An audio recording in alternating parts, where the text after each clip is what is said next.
What will be the key things you want to hear or look into today, Senator? Well, thanks, Joe.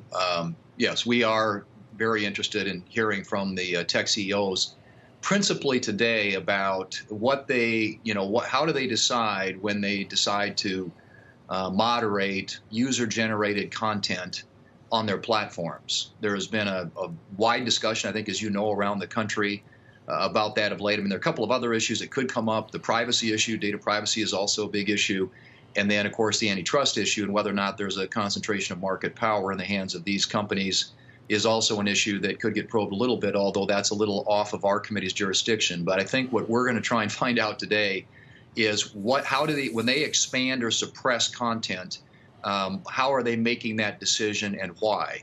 I think it's really important for consumers who use those platforms to know, and there needs to be more transparency, and that's one thing that we're certainly going to strive for going forward. And this Section 230 of the Communications Act, which gives them a liability shield when they do that, is something that's under a lot of attack lately, and frankly is probably ripe for reform.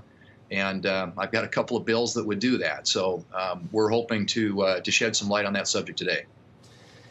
If into the future, let's say that the government takes a light touch, what could these companies do? How much would it cost? How many new people would they have to hire? Do you feel any sympathy at all for trying to navigate through these waters as a CEO of one of these companies, Senator? It seems very difficult on how to satisfy everyone, and it's almost impossible to do it effectively. I think that's right, and I am sympathetic to the challenge they face right now, Joe, because there's just such a proliferation of information and content on those platforms. But I think they have to make a decision. Are they simply a neutral platform that acts as a host for user-generated content, or are they acting as a publisher? I mean, we're hearing more and more stories of some of these big tech companies censoring information, and I'll tell you that it's a concern on both sides of the aisle. I would argue that Republicans think that they censor too much information or moderate content too much. Democrats probably not enough.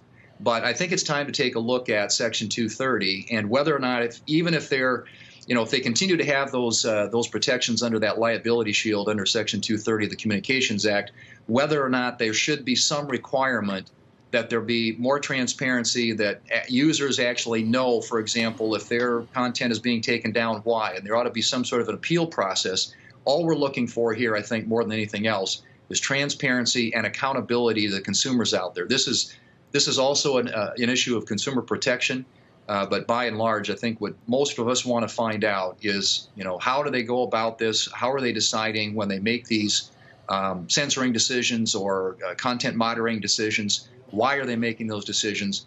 And let's be transparent. Let's let consumers know exactly how they're going about doing it and giving them a process whereby they can challenge some of those decisions. And I think that's fair play.